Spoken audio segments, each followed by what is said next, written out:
से हैं आप लोग। एनवायरमेंट एंड इकोलॉजी का ये जो सीरीज चल रहा है उसका आज हम चैप्टर 7 डिस्कस करेंगे जो कि है बायोडाइवर्सिटी। तो इसका ऑलरेडी हम लोगों ने पार्ट 1 कवर कर लिया है, आज इसमें डिस्कस करेंगे पार्ट 2।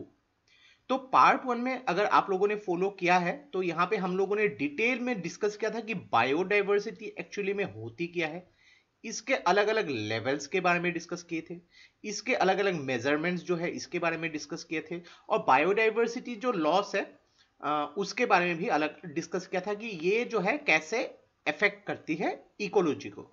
तो सब कुछ यहाँ पे डिस्कस किया था, तो बहुत ही इंपॉर्टेंट पार्ट है। अगर इसको आपने नहीं देखा है तो प्लीज फॉलो कर लीजिएगा। और अगर आप ये सीरीज फॉलो कर रहे हैं तो आपको पता होगा कि 6 चैप्टर्स जो ऑलरेडी हम लोगों ने कवर कर लिए हैं, starting from ecology, functions of ecosystem, aquatic ecosystem, environmental pollution, environmental issues, renewable energy. तो आज हम ये 7वां चैप्टर जो डिस्कस करने हैं बायोडाइवर्सिटी, इसका जो है पार्ट 2 डिस्कस करेंगे। तो यहाँ पे जितने भी टॉपिक्स है related to animal diversity of India, plant diversity of India, जितने भी टॉपिक्स है उसको हम 1 बाय 1 डिटेल में डिस्कस करेंगे। तो इस सीरीज को इस तरीके से प्लान किया है, चाहे वो आपके प्रीलिम्स हो, मेंस हो, यूपीएससी हो, फिर किसी भी स्टेट्स के यहाँ पे जो सिविल सर्विस एग्जाम्स हो, या फिर एनवायरमेंटल साइंस से रिलेटेड कुछ भी गवर्नमेंट एंट्रेंस की प्रिपरेशन हो, तो आप ये सीरीज के जरिए जो है तैयारी कर सकते हैं। डिटेल में हम यहाँ पे डिस्कस करेंगे, हर चैप्टर पे इक्वली फोकस करेंगे। किसी किसी चैप्टर में एक से भी ज्यादा पार्ट्स लग सकते हैं, लेकिन उसको हम डिस्कस करेंगे जरूर। तो अभी तक जितने भी हम लोगों ने टॉपिक्स डिस्कस किए हैं, सारे के सारे टॉपिक्स को प्लेलिस्ट बना के मैंने डिस्क्रिप्शन में दे दिए हैं, वहां से आप उसको फॉलो कर सकते हैं। और इस वीडियो का जो नोट है हम अपनी वेबसाइट में जल्द ही दे देंगे, बहुत ही जल्दी मैं डिस्क्रिप्शन में भी दे दूंगा उसका। तो उस वेबसाइट से आप इसके डिटेल नोट जो है फॉलो कर सकते हैं। तो ये आपकी जो है एनवायरमेंट और इकोलॉजी जो यूपीएससी में बहुत ज्यादा इंपॉर्टेंस दिए जाते हैं, हम लोग को लगता है कि इतना इंपॉर्टेंस नहीं है, इकोनॉमी पॉलिटी वहां पे ज्यादा इंपॉर्टेंस देते हैं हम, लेकिन एनवायरमेंटल साइंस में भी अगर देखेंगे आपके अगर बात करेंगे प्रीलिम्स में भी 10 से लेकर 14 तक की क्वेश्चन पूछे जाते हैं, और अगर बात करेंगे मेंस में भी काफी इंपॉर्टेंस दिए जाते हैं एनवायरमेंट एंड इकोलॉजी। तो ये बहुत ही एक इंपॉर्टेंट और इंटरेस्टिंग सब्जेक्ट है, अगर आप इसको ध्यान से पढ़ेंगे तो बहुत ही ज्यादा इंटरेस्ट इसको आप जनरेट कर सकते हैं। और इससे क्या हो सकती है कि जो भी रेगुलर इंसिडेंट्स हो रही है यहाँ पे, एनवायरमेंटल इंपैक्ट असेसमेंट हो, यहाँ पे कुछ भी यहाँ पे स्टेप्स जो गवर्नमेंट ले रही है, तो उसका मेन रीजंस आपको यहाँ पे समझ में आएगा। तो बहुत कुछ चीजें सीखने को मिलेगा, तो इस वीडियो को एंड तक बिल्कुल देखते रहेगा। और इससे पहले अगर आप लोगों ने हमारे चैनल को अब तक सब्सक्राइब नहीं किया है तो इसको प्लीज सब्सक्राइब कर लीजिए, ताकि आने वाले ऐसे ही वीडियोस के नोटिफिकेशन इसी तरह आपको मिलते रहे। तो चलिए आज का वीडियो शुरू करते हैं। तो आज हम डिस्कस करने वाले हैं बायोडाइवर्सिटी कंजर्वेशन। तो पिछले वीडियो में हम लोगों ने बायोडाइवर्सिटी के बारे में डिटेल में डिस्कस किया था कि क्या होता है बायोडाइवर्सिटी। तो अगर आप लोग को ये वीडियो जो है समझना है तो प्लीज इसका पार्ट 1 फॉलो कर लीजिएगा, बहुत ही इंटरेस्टिंग लगेगी ये।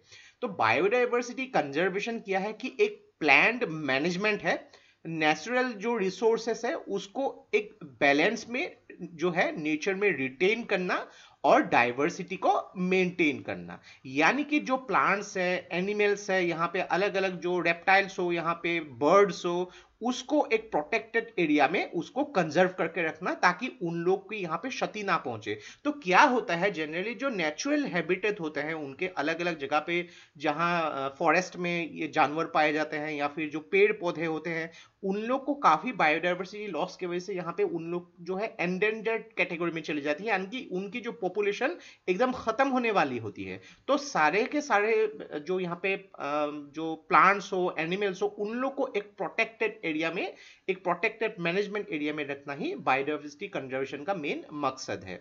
तो यहाँ पे देखिए बायोडाइवर्सिटी कंजर्वेशन में 2 मेथड होता है, एक होता है इन साइटू, ऑन साइट भी बोला जाता है, और दूसरा होता है एक्स साइटू। तो आज हम पूरे वीडियो में इसी को डिटेल में डिस्कस करेंगे। तो देखिए इन साइटू मतलब क्या होता है कि मान लीजिए कि एक बहुत ही बड़ा एरिया है, बहुत ही बड़ा एरिया है, उसमें हजारों किस्म के यहाँ पे पेड़ पौधे हैं, प्लांट्स है, यहाँ पे अलग अलग मेडिसिनल प्लांट्स है, जानवर है, बर्ड्स है, यहाँ पे रेप्टाइल्स है, जो नदी भी जाती है, नदी में यहाँ पे अलग अलग जो एक्वेटिक एनिमल्स भी मिलेंगे। पूरी एरिया को जब कंजर्व किया जाता है तो यहाँ पे देखिए पोचर्स हो, हंटिंग हो, ये सब अलाउड नहीं किए जाते हैं। यहाँ पे जो है ह्यूमन एक्टिविटीज अलाउड नहीं किए जाते हैं, यहाँ पे कुछ भी इंडस्ट्रियल एक्टिविटी अलाउड नहीं किया जाता है। तो ये पूरी की पूरी एरिया को जो है प्रोटेक्ट किया जाता है। तो इसको प्रोटेक्ट करने से क्या होगा कि ये जो यहाँ पे एलिमेंट्स रहते हैं, चाहे वो प्लांट्स हो, यहाँ पे मैमल्स हो, एनिमल्स हो, बर्ड्स हो, रेप्टाइल्स हो, कुछ भी हो, सब कुछ यहाँ पे प्रोटेक्टेड रहता है। तो पूरी की पूरी एरिया को जो यहाँ पे अगर प्रोटेक्ट किया जाता है तो इसको बोलते हैं हम इनसाइट कंजर्वेशन। तो यहाँ पे क्या होता है कि जो भी ऑन साइट कंजर्वेशन में जो जेनेटिक रिसोर्सेस है, नेचुरल पॉपुलेशन और प्लांट स्पीसीज, उसको जो है प्लांट और एनिमल स्पीसीज, उसको कंजर्व किया जाता है। तो ये जो है इंडिया में इकोलॉजिकली यूनिक और बायोडाइवर्सिटी रिच रीजन्स पे ज्यादातर प्रोटेक्ट किया जाता है। तो इसके कुछ एग्जांपल्स अगर बात करेंगे, बायोस्फीयर रिजर्व हो गया, नेशनल पार्क्स हो गए, यहाँ पे वाइल्ड लाइफ सेंचुरीज हो गए, रिजर्व फॉरेस्ट हो गया, प्रोटेक्टेड फॉरेस्ट एरिया नेटवर्क हो गया, यहाँ पे नेचुरल रिजर्व्स हो गया। और अगर बात करेंगे भारत में टोटल 18 बायोस्फीयर रिजर्व है, 104 नेशनल पार्क्स है, 553 वाइल्ड लाइफ सेंचुरी है। ये कब तक है? दिसंबर 2019 तक। तो ऐसा मत कीजिएगा कि आप 2 साल के बाद ये वीडियो देख रहे हैं, तो अपडेट कर लीजिएगा इसको, क्योंकि बहुत सारे वाइल्ड लाइफ सेंचुरीज को क्या होता है कि कभी कभी नेशनल पार्क के लिए अपग्रेड किया जाता है, तो ये डेटा भी चेंज होते रहते हैं। तो पहले हम डिस्कस करते हैं कि वाइल्ड लाइफ सेंचुरीज। तो वाइल्ड लाइफ सेंचुरीज क्या होती है?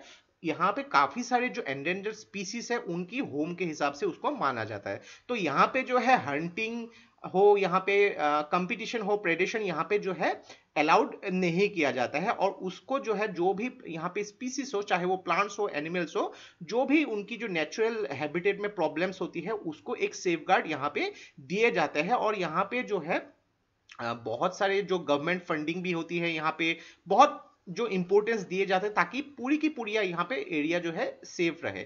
तो यहाँ पे जो है ग्रेजिंग मतलब जो यहाँ पे जानवरों को चढ़ाने की काम है, यहाँ पे फायरवुड कलेक्शन, यहाँ पे ट्राइबल जो लोग उस एरिया में पहले से ही रह रहे हैं उन लोगों के लिए परमिशेबल है, लेकिन स्ट्रिक्टली उसको रेगुलेटेड किए जाते हैं। यहाँ पे जो है वाइल्ड लाइफ सेंचुरीज में जो है सेटलमेंट अलाउड नहीं है, लेकिन जो लोग पहले से ही वहां पे रह रहे हैं, जो ट्राइबल्स लोग हैं वहां पे, उन लोग को परमिट किया जाता है। लेकिन उन लोग को यह भी देखा जाता है कि अगर किसी दूसरे जगह पे उन लोग को अगर रीलोकेट किया गया तो वो बेहतर होता है। तो ऐसे भी एफर्ट्स लिए जाते हैं। एक वाइल्ड लाइफ सेंचुरी को जो है नेशनल पार्क तक भी प्रमोट किया जा सकता है। एक एग्जांपल अगर आप देखेंगे कि रिसेंटली डिहिंग पार्क का वाइल्ड लाइफ सेंचुरी जो है उसको नेशनल पार्क के लिए अपग्रेड कर दिया गया था आसाम गवर्नमेंट के द्वारा। नेक्स्ट बात करेंगे हम नेशनल पार्क। नेशनल पार्क यानी कि राष्ट्रीय उद्यान, इसकी जो इंपॉर्टेंस है, इसकी जो प्रोटेक्शन जो है वाइल्ड लाइफ सेंचुरी से ज्यादा होती है। ज्यादा यहाँ पे जो है बात करेंगे फंड आती है गवर्नमेंट की प्रोटेक्शन के लिए, ज्यादा स्ट्रिक्टर रूल्स होते हैं यहाँ पे, जो आउटसाइडर्स के जो एंट्री यहाँ पे अलाउड नहीं है। एक रीजन डिक्लेयर किया जाता है कि ये रीजन जो है नेशनल पार्क होता है, लेकिन वाइल्ड लाइफ सेंचुरीज में ऐसे कुछ रीजन जो है ये जो डिफाइन नहीं किया जाता, एक एजम्पशन होती है। लेकिन जो नेशनल पार्क होती है उसका एक डिक्लेरेशन होना पड़ेगा कि कहां से कहां तक जो है ये नेशनल पार्क जो है सीमित है। तो यहाँ पे जो अगर बात करेंगे थोड़ी सी डिफरेंस भी है नेशनल पार्क और वाइल्ड लाइफ सेंचुरीज के बीच में। तो यहाँ पे देखिए कि वाइल्ड लाइफ सेंचुरीज में बहुत सारे राइट जो है उस एरियाज में रहने वाले लोगों को वहां पे नहीं दिए जाते हैं। तो यहाँ पे जो है नेशनल पार्क में अगर बात करेंगे जो वहां पे ग्रेजिंग हो, फिर ऐसे जो चीजें होती है वहां पे परमिट अगर लोगों को दिए भी जाते हैं, लेकिन बहुत ही स्ट्रिक्टर रूल्स वहां पे फॉलो किए जाते हैं। इंडिया का पहला नेशनल पार्क जो है 1936 में डिक्लेयर किया गया था, हेले नेशनल पार्क, जिसको अभी हम जिम कॉर्बेट नेशनल पार्क के नाम से भी जानते हैं, जो उत्तराखंड में स्थित है। नेक्स्ट हम बात करेंगे प्रोटेक्टेड एरिया नेटवर्क। तो प्रोटेक्टेड एरिया नेटवर्क को इसको समझने के लिए आपको एक टर्म है यहाँ पे, national board of wild life, जिसको जो है प्राइम मिनिस्टर ऑफ इंडिया ने इसको चेयर किया था। तो मेन इसका मकसद यही था कि वाइल्ड लाइफ कंजर्वेशन भारत में करने के लिए, तो उसके लिए एक प्लान एडॉप्ट किया गया था, the national wild life action plan. ये एडॉप्ट किया गया था 2002 में, ताकि यहाँ पे लोगों की जो पार्टिसिपेशन हो और यहाँ पे वाइल्ड लाइफ की कंजर्वेशन के बारे में भी एजुकेटेड किया जा सके। तो भारत में अगर बात करेंगे, टोटल जो है 1,56,700 स्क्वायर किलोमीटर की जो प्रोटेक्टेड एरिया नेटवर्क है, तो भारत के टोटल एरिया साइज की लगभग 4.95% जो है प्रोटेक्टेड एरिया नेटवर्क है। यानी कि इस एरियाज में जितने भी रहते हैं उनको प्रोटेक्ट किया जाता है, ताकि आउटसाइडर हो यहाँ पे जो है कुछ भी मैन मेड एक्टिविटीज के हिसाब से यहाँ पे प्रॉब्लम्स ना हो। रिजर्व फॉरेस्ट, तो रिजर्व फॉरेस्ट के बारे में आप लोग डेफिनेटली सुनते होंगे। तो रिजर्व फॉरेस्ट में कुछ भी एक्टिविटीज हो, जैसे कि हंटिंग, ग्रेजिंग, ये सब जो है बैंड है। तो यहाँ पे ये प्रोटेक्टेड एरिया है, तो इसमें जो है कभी कभी जो कम्युनिटीज है उनमें, उनके लिए यहाँ पे जो है ग्रेजिंग या फिर अलग अलग कुछ जो एक्टिविटीज जो लोकल लोगों के लिए यहाँ पे अलाउड किए भी जाते हैं। तो इंडिया का अगर पहला रिजर्व फॉरेस्ट बात करेंगे, ये है सतपुड़ा नेशनल पार्क, जो मध्य प्रदेश में स्थित है। तो एक चीज देखिए कि प्रोटेक्टेड एरिया के हिसाब से सबसे पहले आता है रिजर्व फॉरेस्ट। तो रिजर्व फॉरेस्ट जो है एक फॉरेस्ट एरिया है जिसको जो है रिजर्व करके रखा जाता है। इसमें अलग अलग सिस्टम के जो यहाँ पे एक मैनेजमेंट होती है, जिसके हिसाब से इसको प्रोटेक्ट किया जाता है, एडमिनिस्टर किया जाता है।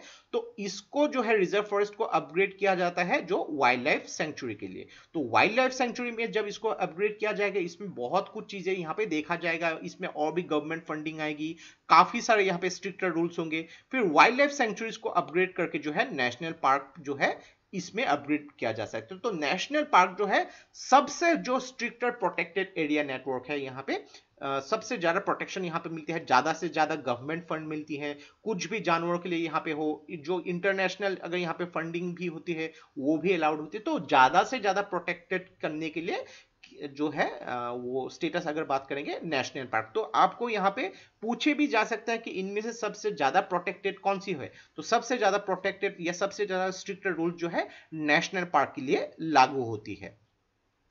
नेक्स्ट हम बात करेंगे इको सेंसिटिव जोन। तो इको सेंसिटिव जोन जो है national wild life action plan जो है ministry of environment, forest and climate change के हिसाब से यहाँ पे स्टेट गवर्नमेंट ने डिक्लेयर किया गया था कि नेशनल पार्क और वाइल्ड लाइफ सेंचुरीज जो है इसके 10 किलोमीटर एरियाज में जो एरिया होती है, यानी कि मान लीजिए ये एक वाइल्ड लाइफ सेंचुरी है या फिर नेशनल पार्क है, तो इसका जो 10 किलोमीटर ये जो एरिया है, ये जो है इको सेंसिटिव जोन के हिसाब से रखा जाता है, जिसको शॉर्ट फॉर्म में हम ESZ भी बोलते हैं। तो क्या होता है कि ये जो है बहुत ही इंपॉर्टेंट होता है, इसमें कुछ भी इंडस्ट्रियल एक्टिविटीज हो, इसमें कुछ भी इकोनॉमिक एक्टिविटीज हो, ये प्रोहिबिट किया जाता है, अलाउड नहीं है यहाँ पे। इको सेंसिटिव जोन यानी कि इकोनॉमिकली सेंसिटिव जोन है यहाँ पे, ताकि यहाँ पे फॉरेस्ट डिप्लेशन कम हो, मैन एनिमल जो कॉन्फ्लिक्ट यहाँ पे कम से कम हो इस एरिया में। तो देखिए यहाँ पे ये जो है कोर एरिया होती है और ये आउटसाइडिंग एरिया। तो यहाँ पे अगर वाइल्ड लाइफ सेंचुरी इसको जो है नेशनल पार्क में जो है ट्रांसफॉर्म किया जा सकता है कि ये, लेकिन बाहर का जो एरिया है इसको जो है अपग्रेड नहीं किया जा सकता। तो ये जो है एक प्रोटेक्टेड एरिया है जो वाइल्ड लाइफ सेंचुरी या फिर नेशनल पार्क को प्रोटेक्ट करती है, ताकि यहाँ पे जो है नुकसान ना पहुंचाया जा सके। नेक्स्ट हम बात करेंगे बायोस्फीयर रिजर्व। तो बायोस्फीयर रिजर्व नाम से ही देखिए, बायोस्फीयर यानी कि जो एक ऐसा स्फीयर है जिसके अंदर यहाँ पे कोई भी लिविंग ऑर्गेनिज्म, चाहे वो प्लांट्स हो, एनिमल्स हो, उनको रिजर्व या प्रोटेक्टेड एरिया में रखा जाता है, ताकि वहां पे वाइल्ड लाइफ हो, प्लांट हो, एनिमल रिसोर्सेस हो, या फिर ट्रेडिशनल लाइफ जो ट्राइबल्स वहां पे रह रहे हैं उनकी भी प्रोटेक्शन होती है। तो यहाँ पे देखिए बायोस्फीयर रिजर्व एक बहुत ही बड़ा एरिया होता है, उसके अंदर जो है यहाँ पे अलग अलग वाइल्ड लाइफ सेंचुरीज या नेशनल पार्क जो बहुत ही क्लोजेस्ट एरिया में रहते हैं, तो पूरे एरिया को हम लोग बायोस्फीयर रिजर्व कहते हैं। तो बायोस्फीयर रिजर्व जब स्टडी करते हैं हम, इसमें 3 एरिया होता है। एक होता है कोर एरिया, जो यहाँ पे कोर एरिया मतलब जो बोल रहे हैं कि यहाँ पे मान लीजिए कि ये नेशनल पार्क है, उसके पास ही एक वाइल्ड लाइफ सेंचुरी हो गया, ये सब जो कोर एरियाज है। तो ये कोर एरियाज में क्या होता है कि यहाँ पे इकोसिस्टम को कंजर्व करने के लिए स्ट्रिक्ट एक्शन लिए जाते हैं यहाँ पे, तो इसमें कुछ भी जो एक्टिविटीज अलाउड नहीं है। बफर जोन, इन के बीच में एक बफर जोन होता है। तो बफर जोन को यहाँ पे साइंटिफिक रिसर्च हो, मॉनिटरिंग हो, यहाँ पे ट्रेनिंग हो, एजुकेशनल पर्पजेस के लिए यूज किया जाता है। ट्रांजिशन एरिया जो होता है, इसका जो बाहर का एरिया, तो ये इकोलॉजिकली जो है सस्टेनेबल ह्यूमन सेटलमेंट के लिए अलाउड है, क्योंकि इतना अगर एरिया हम लोग फॉरेस्ट के ही दे देंगे तो प्रॉब्लम्स भी हो सकता है यहाँ पे इकोनॉमी को जनरेट करने के लिए। तो इकोनॉमी के लिए बहुत सस्टेनेबल तरीके से इसको देखा जाता है।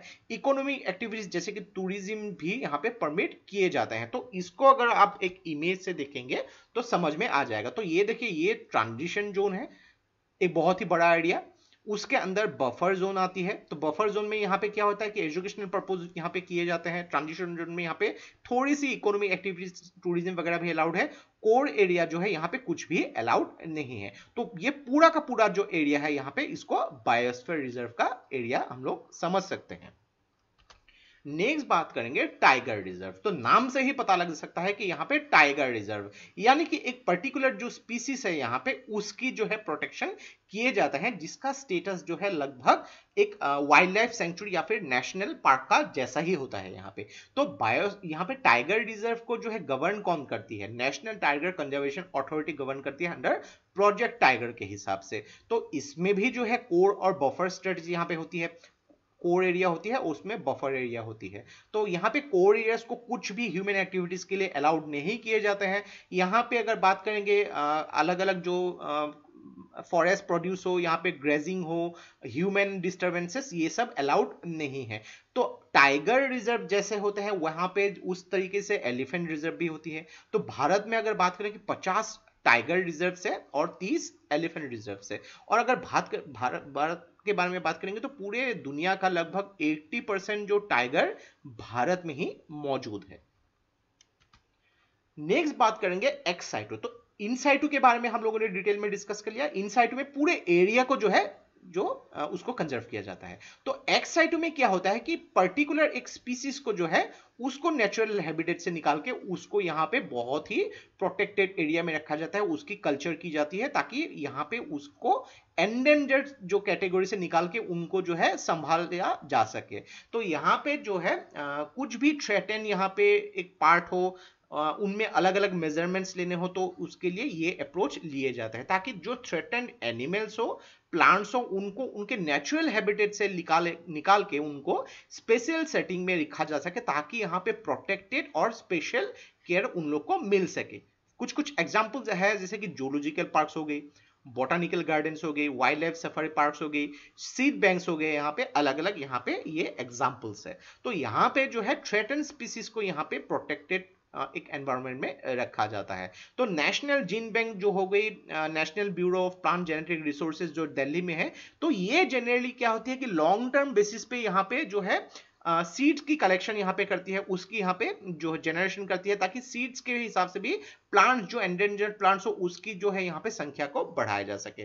तो थोड़ा सा हम डिस्कस कर लेते हैं बोटानिकल गार्डन। तो नाम से ही पता लगता है कि बोटानिकल गार्डन, इसमें प्लांट्स की जो है यहाँ पे उसको प्रोटेक्ट किया जाता है। तो यहाँ पे जो है एक प्लांट कलेक्शन के तरीके से यहाँ पे अगर बात करेंगे, ट्रीज हो, शर्ब्स हो गई, हर्ब्स हो गई, यहाँ पे क्लाइंबर्स हो गई, या फिर अलग अलग प्लांट जो है अलग अलग दुनिया के अलग अलग जगहों से लाके उसको जो है प्रोटेक्ट किया जाता है। टेक्सोनोमी एक पार्ट है बॉटनी का, अगर आप लोगों ने कभी इसका बारे में सुना भी होगा। तो जीन कल्चर के जरिए भी यहाँ पे प्लांट्स की जो है ग्रोथ है, यहाँ पे कैसे प्लांट्स की ग्रोथ को बढ़ाया जा सकता है उसको स्टडी किया जाता है। तो टेक्सोनोमी भी बोटानिकल गार्डन में मौजूद है। तो यहाँ पे जो है एक्सोटिक प्लांट्स की यहाँ पे इंट्रोडक्शन हो, या फिर एक्कीमेटाइजेशन यहाँ पे हो, ये सब भी यहाँ पे देखा जाता है। तो यहाँ पे मेनली जो रेयर और थ्रेटेंड स्पीसीज की जो प्लांट्स है उन लोग को यहाँ पे प्रोटेक्ट किया जाता है। पूरे के पूरे भारत में 36 बोटानिकल गार्डन जो है मौजूद है। नेक्स्ट बात करते हैं जू यानी कि जूलॉजिकल गार्डन। तो चिड़ियाघर या जू आप लोग इसके बारे में जानते ही होंगे। तो इसका भी क्या होता है कि एक मैनेजमेंट होता है। तो जू को देखने के यहाँ पे देखेंगे आप लोग, डेफिनेटली कभी ना कभी तो जू को देखने गए ही होंगे। तो जू यहाँ पे दो तरीका हो सकता है, एक तो है स्टेशनरी और एक है मोबाइल। तो यहाँ पे अगर बात करेंगे जू जो है इसमें अलग अलग इसका पार्ट भी होता है, जिसके सर्कस, क्या सर्कस एक जू है। तो देखिए यहाँ पे सर्कस में अगर बात करिए, यहाँ पे हाथी, भालू, शेर, बंदर, यहाँ पे काफी सारे एनिमल्स जो है उन लोग को भी एक प्रोटेक्टेड एरिया में रखे जाते हैं। तो उन लोग के लिए भी उनको जो है लाइसेंस चाहिए होता है, जो सर्कस की अथॉरिटी होती है। अगर मान लीजिए कि सर्कस की अथॉरिटी है वो एक जगह से दूसरी जगह जानते रहते हैं, तो जो भी जानवर यहाँ पे हो, जो भी एनिमल्स बर्ड्स यहाँ पे हो, तो उन लोग को भी मेंटेन करने के लिए उनको जो है एक लाइसेंस की जरूरत होती है, ताकि यहाँ पे शेर, हाथी, यहाँ पे बंदर जो भी यहाँ पे हो, उन लोग को जो है यहाँ पे प्रोटेक्शन मिल सके, उन लोग को भी यहाँ पे टेक केयर किया जा सके।